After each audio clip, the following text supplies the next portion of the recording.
This is Your Anxiety Toolkit, episode number 284.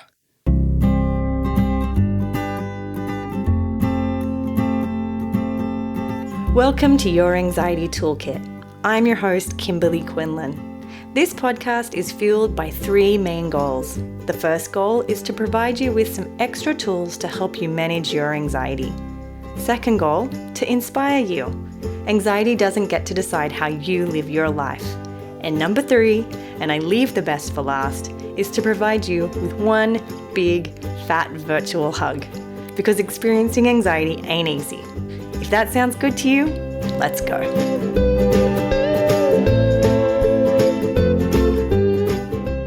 Welcome back, everybody. We are on the third video or the third part of this 6-part series on how to manage mental compulsions.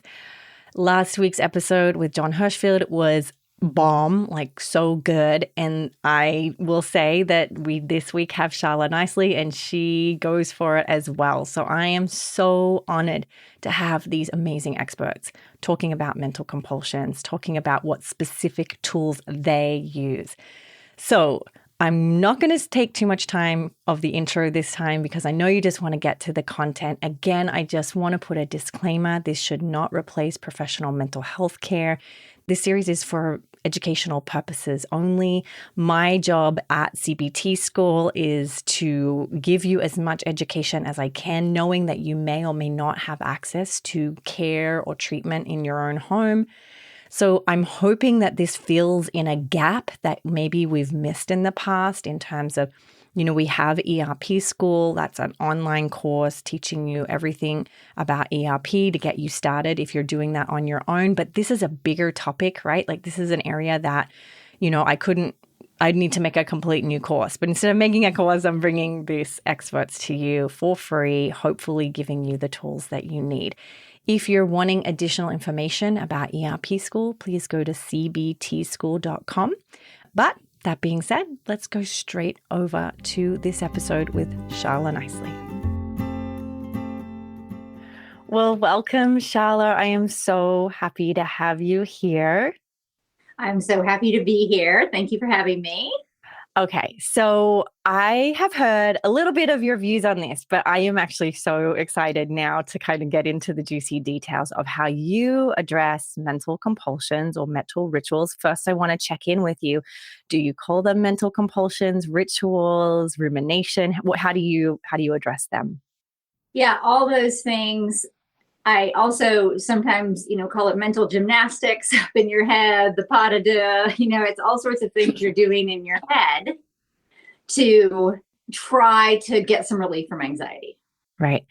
So if you had a patient or a client who really was struggling with mental compulsions, whether or not they were doing other compulsions as well, how might you address that particular part of their symptomology? So let me answer that by stepping back a little bit and telling you about my own experience with this, because a lot of the way I do it is based on what I learned trying to manage my own mental rituals. I've had OCD probably since I was 5 or 6, untreated until I was 39. I stumbled upon the right treatment when I went to the IOCDF conference and, started doing exposure mostly on my own. I went to Reed Wilson's 2-day group where I learned how to do it, but then the rest of the time I'm sort of implementing on my own. And even though I had, quite a few physical compulsions, I would have considered myself a primary mental ritualizer, meaning if we look at the majority of my compulsions were up in my head. And the way I think about this is I think that sometimes if you have OCD for long enough and you've got to go out and keep functioning in the world and you can't do all these rituals so that people could see, because then people will be like, what's wrong with you? What are you doing? You take them inward.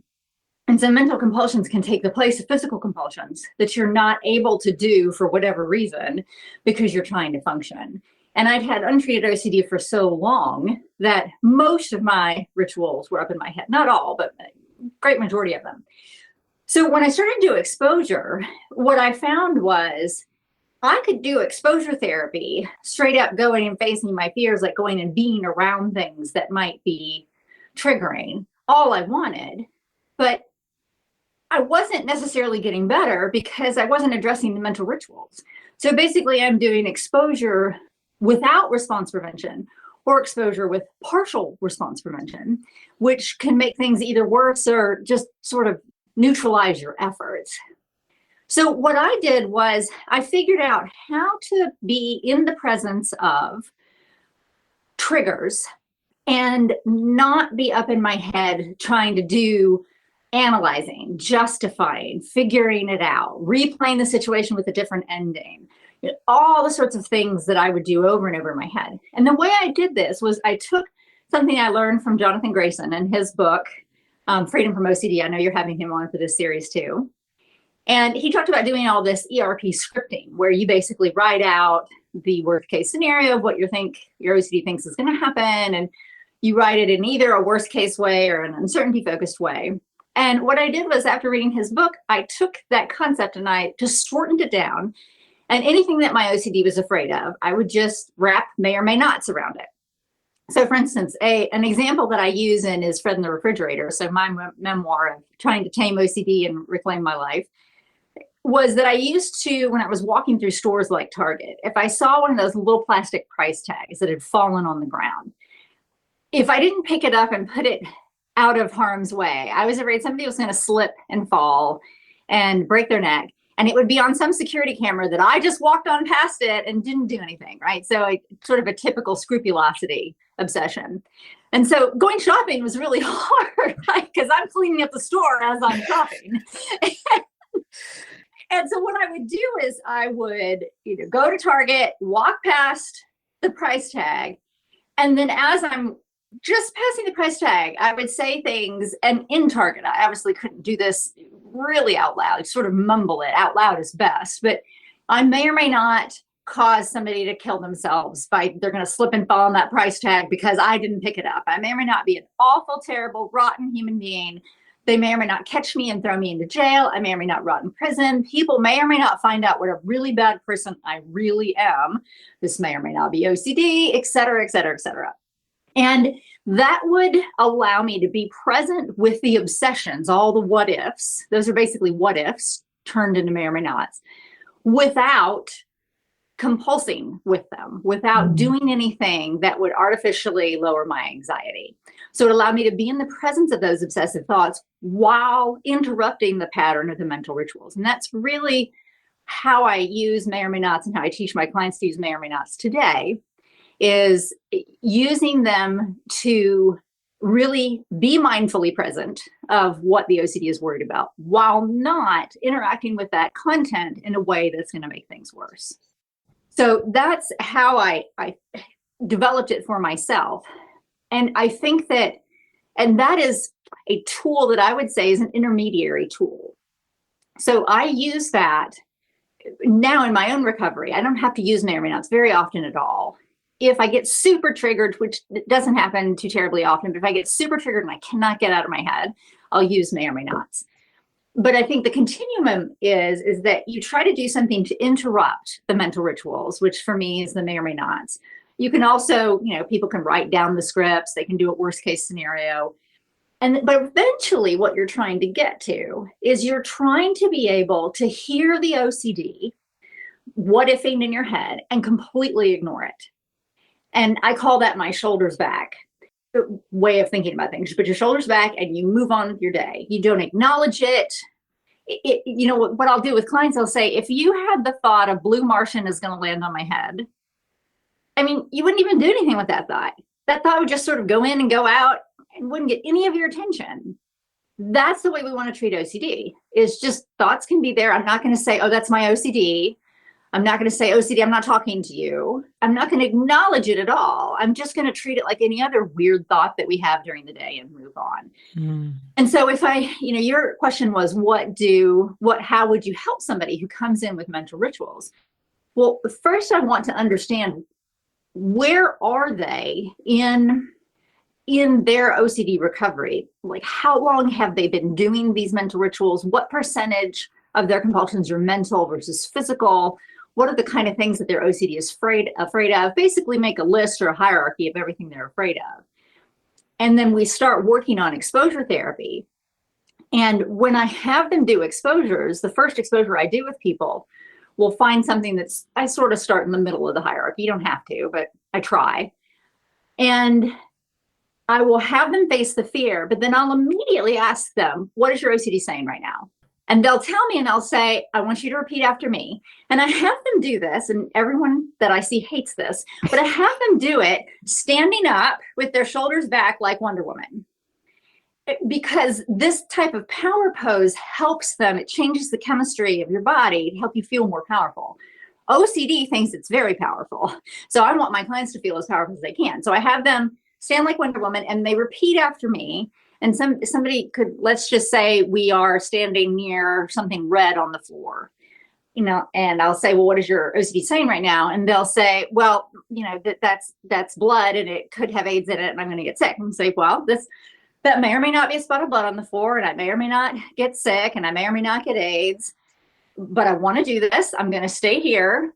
OCD, I want to be anxious, so bring it on. And that's how we do the exposure. Is I ask them what's in their head. I have them repeat after me until they understand what the process is. Mm-hmm. And then I'm having them be in the presence of this and just script away. That's what I call it, is scripting. So that they are in the presence of whatever's bothering them, but they're not up in their head.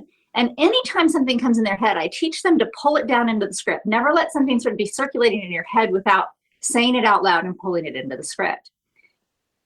I will work on this technique with clients as we're working on exposures, because eventually what we'll want to do is, instead of going all over the place, that may or may not be blood, I may or may not get AIDS, I may or may not get sick, I'll say, okay, of all the things you've just said, what is your OCD scared of the most?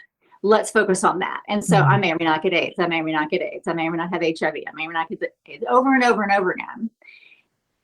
Until people start to say, oh, okay, I guess I don't have any control over this, right? Because what we're trying to do is help the OCD habituate to the uncertainty. Mm-hmm. And habituate, I know that's can be a confusing word. You don't have to habituate in order for exposure to work due to the theory of inhibitory learning, but we're trying to help your brain get used to the uncertainty.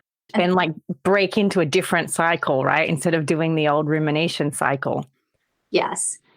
And so then I'll teach people to just find their scariest fear. They say that over and over and over again. Then let's hit the next one. Well, my family may or may not survive if I die, because, if I get a fatal disease and I die, then my family may or may not be left destitute. And then over and over, my family may or may not be left destitute. My family may or may not be left destitute, whatever, until we're sort of hitting all the things that could be circulating in your head.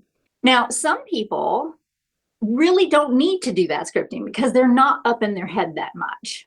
But that's the minority of people. I think most people with OCD are doing something in their head. And a lot of people aren't aware of what they're doing, because these mental rituals are incredibly subtle at times. Right. And so as my clients go out and work on these exposures, I'll have them tell me how it's going. I have people fill out forms on my website each day as they're doing exposures, so I can see what's going on. And if they're not really up in their head and they don't really need to do the may or may nots, great, that's better. In fact, just go do the exposure and go on with your life. If they're up in their head, then I have them do the may or may nots. And so that's how I would start with somebody. And so what I'm trying to do is I'm giving them what I call a bridge tool.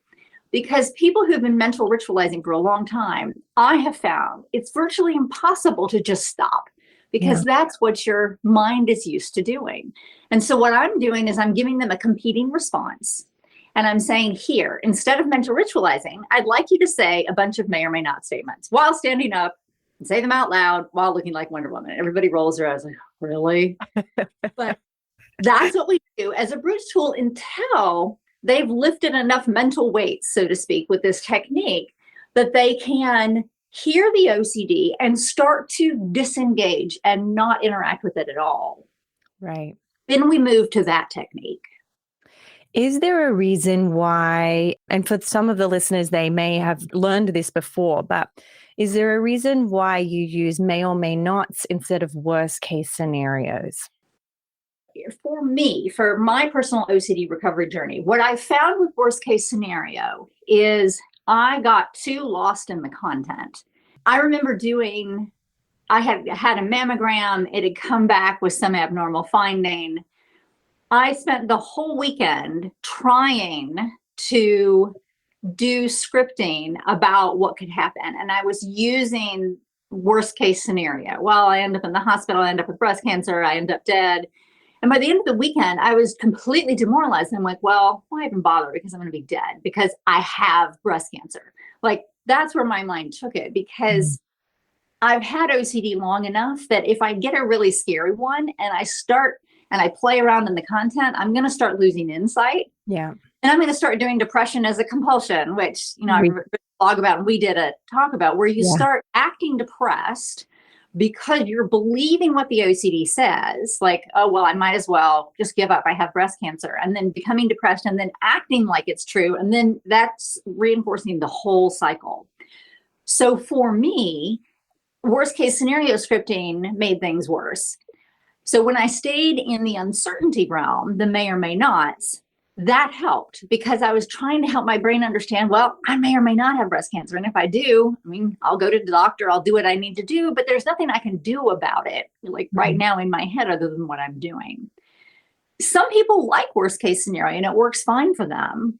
And I think that works too. I mostly use may or may nots with clients unless they are unable, through numbing that they might be doing, if they're unable to actually feel what they're saying, because they're used to turning it over in their head and pulling the anxiety down artificially. And so I can't get a rise out of the OCD because there's a lot of really little subtle mental compulsions going on. Then I'll insert some worst case scenario to get the anxiety level up.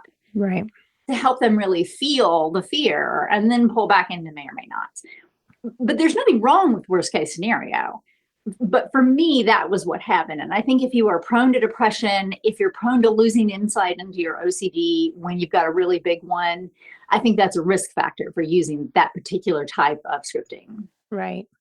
And I found that the may or may nots have worked just as well as one, except the one thing, and I'm actually curious on your opinion on this, like we and I've not had this conversation, is I find that people who have a lot of magical thinking benefit by worst case scenario, like they're jinxing compulsions and so forth. Like the fear of saying it means it will happen. So saying the worst case is the best exposure. Is that true for you? I have not had to use it much on my own magical thing. I certainly had a lot of magical thinking. If I don't hit this green light, then somebody's going to die, But I think the worst case scenario could actually work well in that, because if you use the worst case scenario, it can make it seem so ridiculous that it helps people let go of it more easily. Right. And I think you can do that with may or may nots too. Like, I'll try to encourage people to use the creativity that they have, because everybody with OCD has a ton of creativity. And we know that, right? Because the OCD shares your brain, and it's certainly the creative stuff. And to one up the OCD. So use the scripting to be like, gosh, I may or may not get some dread disease and give it to my entire neighborhood. I may or may not kill off an entire section of my county. We may or may not infect the entire state of Georgia. The entire United States may or may not blow up because I got this one disease. So, they may or may not have to eject me off Earth and make me live on Mars because I'm such a bad person. Like, just may or may not in all this crazy stuff too, because that's how to win, right? Is to one up the OCD. Like, it thinks that's scary, let's go even scarier. But the scarier you get, it also gets a little bit ridiculous after a while, and then the whole thing seems to be a little bit ridiculous. So I think you can still use that kind of worst case stuff with may or may nots. Right. Okay. So, I know you really well. I've always held you so high in my mind in just how resilient and strong you are in doing this. How might you, or how do you help people who feel completely powerless at even addressing this? And if, for you to say it, it sounds very like you're just doing it and it's so powerful. But for those who are really struggling with this idea of, like you said, coming out of your head, can you sort of speak to how you address that in session if someone's really struggling to engage in may or may nots and so forth? Yeah, well, thank you for the kind words, first off. And, I think that it's really common for people with OCD, by the time they get to a therapist, to feel completely demoralized, especially if they've been to multiple therapists before they get to somebody who does ERP. And so they feel like they're the victim at the hands of a very cruel abuser that they can't get away from. And so they feel beaten down. And they don't know how to get out of their heads. They feel like they're trapped in this mental prison and they can't get out. And if somebody is struggling like that, and they're doing the may or may nots, and the OCD is reacting, which of course it will, and coming back at them stronger, which I always warn people this is going to happen, right? When you start poking at this, the OCD is going to poke back and poke back even harder because it wants to get you back in line so it can keep you prisoner. So what I'll often do in those situations, if I see somebody is really feeling like they have been so victimized that they're never going to be able to get over this, is the type of script I have them do is more of an empowerment script, which could sound like this, like OCD, I'm not listening to you anymore. I'm not doing what you want. I am strong. I can do this. And I might add some may or may nots in there. And I want to be anxious, and come on, bring it on. You think that's scary? Give me something else. You know, I know you're having Reed Wilson on as part of this too. I learned all that bring it on type stuff and, pushing for the anxiety from him. And I think helping people say that out loud can be really transformative. I've seen people just completely break down in tears of sort of, oh my gosh, I can do this, like tears of empowerment from standing up and yelling at their OCD. If people like swearing, I also just have them swear at it, like they would really swear at somebody who had been abusing them if they had a chance, because swearing actually can make you feel more powerful too. Mm-hmm. And I think we want to use all the tools we can. So I think scripting comes in a number of forms. It's all about really taking what's in your head, turning it into helpful self-talk and saying it out loud. And the reason out loud is important for any type of scripting is that if you're saying it in your head, it's going to get mixed up with all the jumble of mental ruminating that's going on. And so saying it out loud makes it hard for you to ruminate. It's not impossible, but it's hard because you're saying it. Your brain really is sort of only processing one thing at a time. And so if you're talking and really paying attention to what you're saying, it's much harder to be up in your head spinning this around.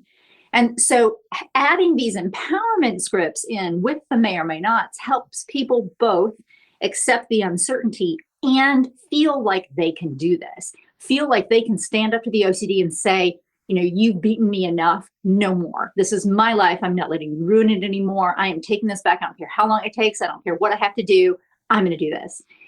And that builds people up enough where they can feel like they can start approaching these exposures. I love that. I think I've had that same experience of how powerful empowerment can be in sort of switching that behavior, right? It's so important. Hey everybody, it's Kimberly here. Sorry to interrupt your show. I just wanted to remind you that this free 6-part series is hosted and sponsored by cbtschool.com. Head on over to cbtschool.com. You'll get incredible, compassion-focused resources for obsessive compulsive disorder, anxiety disorders, and body-focused repetitive behaviors. We have tons of free trainings. You can sign up for our free weekly newsletter that sends you weekly resources and skills. We have a whole study vault of online courses and so much more. So head over to cbtschool.com for more information, and let's get back to the show. Now, one thing I really want to ask you is, do you switch this method when you're dealing with other anxiety disorders, health anxiety, social anxiety, panic disorder? What is your approach? Is there a difference, or would you say the tools are the same? There's a slight difference between disorders.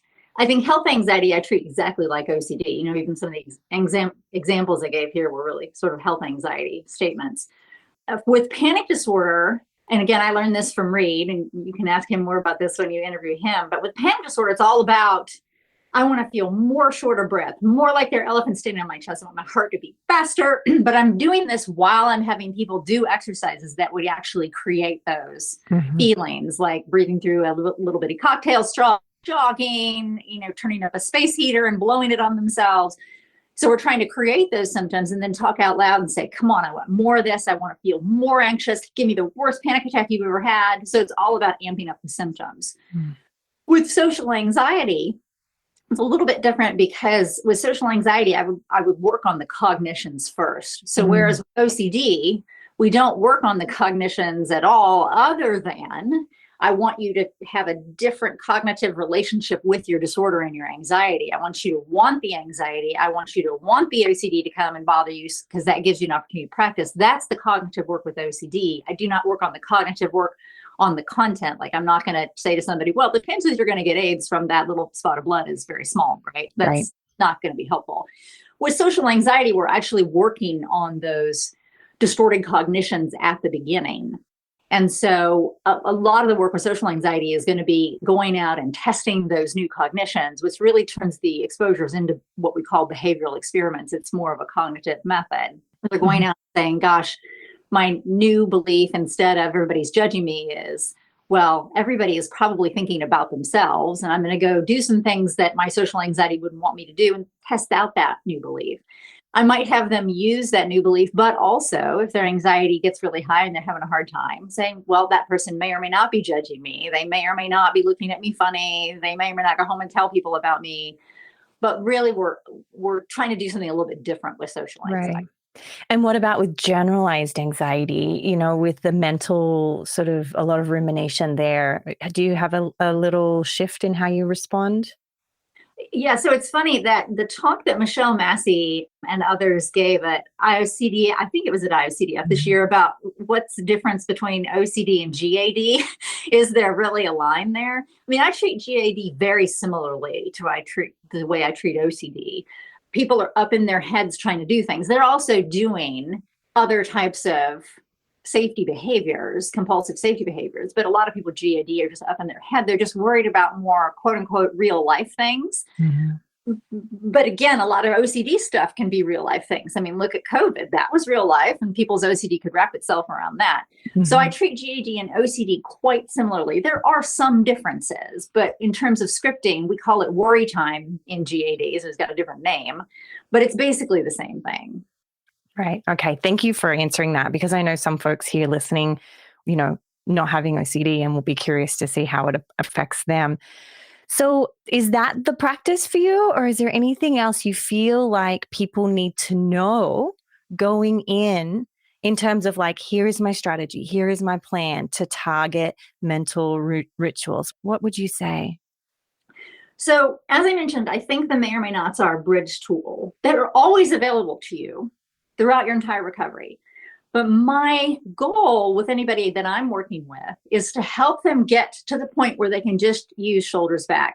And the way that I think about this is what I call my man in the park metaphor. So we've all probably been in a park where somebody is yelling, typically about the end of the world and all that kind of stuff. And even if you were to agree with some of the things that the person might say from a spiritual or religious standpoint, you don't run home and go, oh my gosh, we've got to pack all our things up because it's the end of the world. We have to get with all of our relatives and be together because we're all going to die, right? We don't do that. We hear what this guy is saying, and then we go on with our days. Again, even if you might agree with some of the content. Now, why do we do that? We do that because it's not relevant in our life. Like, we realize that person probably, unfortunately, has some problems, but it doesn't affect us. We hear it just like when we might hear birds in the background or a car honking, and we just go on with our day. Yeah. That's how we want to treat OCD. What we do when we have untreated OCD is we run up to the man in the park and we say, oh my gosh, can I have a pamphlet? Let me read the pamphlet. Oh my gosh, you're right. Tell me more, right? And we're interacting with him, trying to get some reassurance that maybe he's wrong, that maybe he doesn't really mean the end of the world is coming soon. Maybe it's going to be like in 100 years. Right? Eventually we get to the point where we're handing out pamphlets for him. Here, everybody take one of these, right? What we're doing with may or may nots is we're learning how to walk by the man in the park and go, the world may or may not be ending. The world may or may not be ending. I'm not taking a pamphlet. The world may or may not be ending, right? So we're trying to not interact with him. We're trying to take what he's saying and hold it in our heads without doing something compulsive that's going to make our anxiety higher. What we're trying to do is practice that enough till we can get to the point that we can be in the park with the guy and just go on with our day. Like, we hear him speaking, but it's just not relevant. It's just not part of our life. So we just move on. And we're not trying to shove him away. It's just like any other noise or sound or activity that you would just, it doesn't even register in your consciousness. That's what we're trying to do. Now, I think another way to think about this is, like, if you think, say you're in an art gallery, art galleries are sort of quiet and there are lots of people standing around, and there's somebody in there that you don't like or who doesn't like you or whatever. You're not going to walk up to that person and tap on their shoulder and say, "Excuse me, I'm going to ignore you," right? You're just going to be like, "I know that person's there. I'm just going to do what I'm doing." And I think I use that to help people understand this transition, right? Because we're basically going from may and may not. So we're saying, OCD, I'm not letting you do this to me anymore. So we are being really aggressive with it. To this being able to be in the same space with it, but we're not talking to it at all. Because we don't need to, because we can be in the presence with the intrusive thoughts that the OCD is reacting to, just like the presence, all the other thousands of thoughts we have each day without interacting with them. And that's so interesting. I've never thought of it that way. And so that's where I'm trying to get people, because that is the strongest recovery, is if you can go do the things that you want to do, be in the presence of the anxiety and not do compulsions, physical or mental, you don't give anything for OCD to work with. I have a whole chapter in my memoir about this after I heard Reed say at one of the conferences, we need to act as though what OCD is saying doesn't matter. And that was revolutionary to me to hear that. And that's what we're trying to do both physically and mentally. Because if you can have an obsession and focus on what you want to focus on, do what you want to do, you're not giving OCD anything to work with, and typically it'll just drain away. But this takes time. I mean, it has taken me years to learn how to do this, but I went untreated for 35 years too, right? It may not take you years, but it may, and that's okay, right? It's a process. And I think if you have trouble trying to do shoulders back, man in the park, use may or may nots. You can use a combination, but I think we're trying to get to the point where you can just be with the OCD and hear it flipping out and just go on with your day. In your book, you talk about the different voices, right? There is a BDD voice and an OCD voice. Like, was it harder or easier depending on the voice? Like, was that a component for you in that? Because the words and the voice sounds a little different. I know in your memoir, you give them different names and so forth, which if anyone hasn't read your memoir, they need to go right now and read it. Do you have any thoughts on that in terms of like the different voices or the different ways in which the disorders interact? That's a really great question, because yes, I think OCD does shift its voice and shift its persona based on how scared it is. So if it's a little bit scared, it's probably going to speak to you. It's still going to be not a very nice voice, right? It might be sort of urgent and pleading.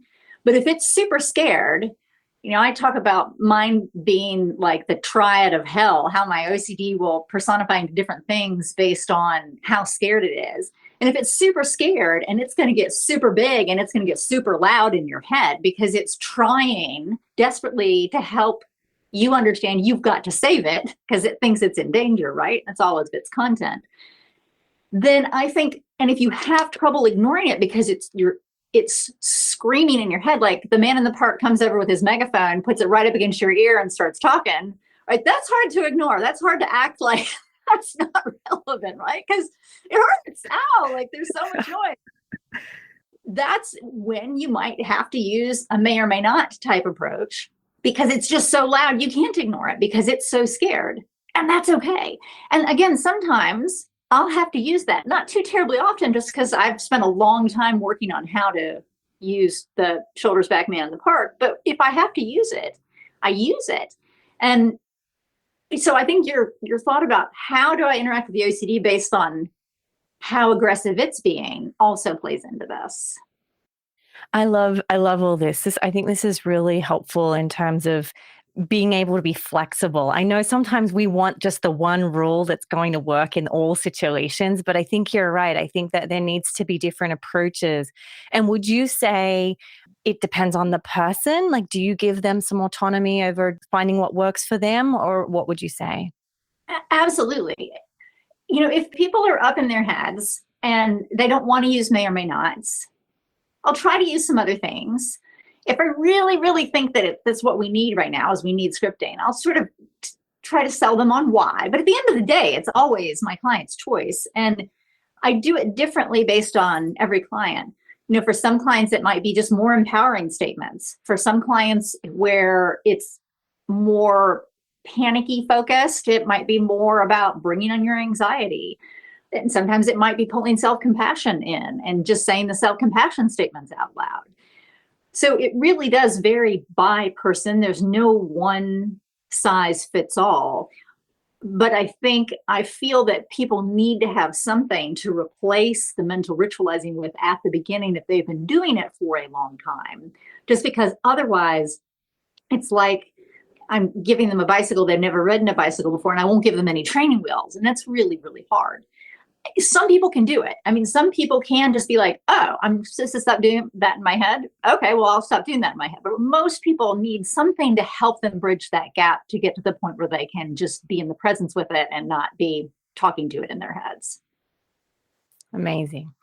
All right. Any final statements from you as we get close to the end?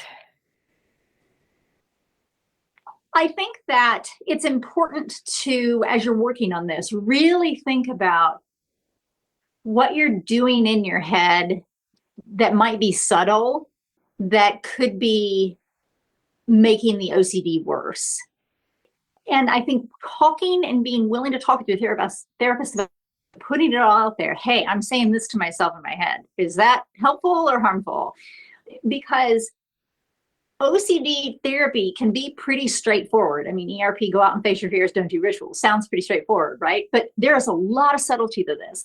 And the more that you can root out these subtle mental rituals, the better that your recovery is going to be. And know too that if you've had untreated OCD for a long time, you can uncover mental rituals, little bitty ones, for years after you get out of therapy. And that's okay. It doesn't mean you're not in recovery. It just means that you're getting more and more insightful and educated about what OCD is. And the more that you can pick those little things out, just the better your recovery will be. But we also don't want to be perfectionistic about that, right? Like, I must eliminate every single mental ritual that I have, or I'm not going to be in a good recovery. That's approaching your ERP like OCD would do, and we don't want to do that. But we do want to be mindful about the subtleties and make sure to try to pull out as many of those subtle things that we might be doing in our heads as possible. Amazing. Thank you. Tell us again, first, let me just say such helpful information, and your personal experience, I think, is really validating and helpful to hear, right? On those little nuances. Tell us where people can hear about you and the amazing projects you've got going on. So you can go to shalanicely.com, and I have lots of free blog posts I've written on this. So there are two pretty extensive blog posts on may or may not. So if you go on my website and just search may or may not, it'll bring up two blog posts about that. If you search on shoulders back or man in the park, you'll find two blog posts on how to do that technique. I also have a blog post I wrote in the last year or so called Shower Scripting, which is how to do ERP, like just some touch-up scripting in the shower, use that time. So I would say go to my website and you can find all sorts of free resources. I've got two books you can find on Amazon, Everyday Mindfulness for OCD, that Jon Hershfield and I co-wrote. And we talk about may or may nots and shoulders back and some other things in there just briefly. And then my memoir is Friend in the Refrigerator, Taming OCD and Reclaiming My Life, is also on Amazon or bookstores, Audible, and that kind of thing.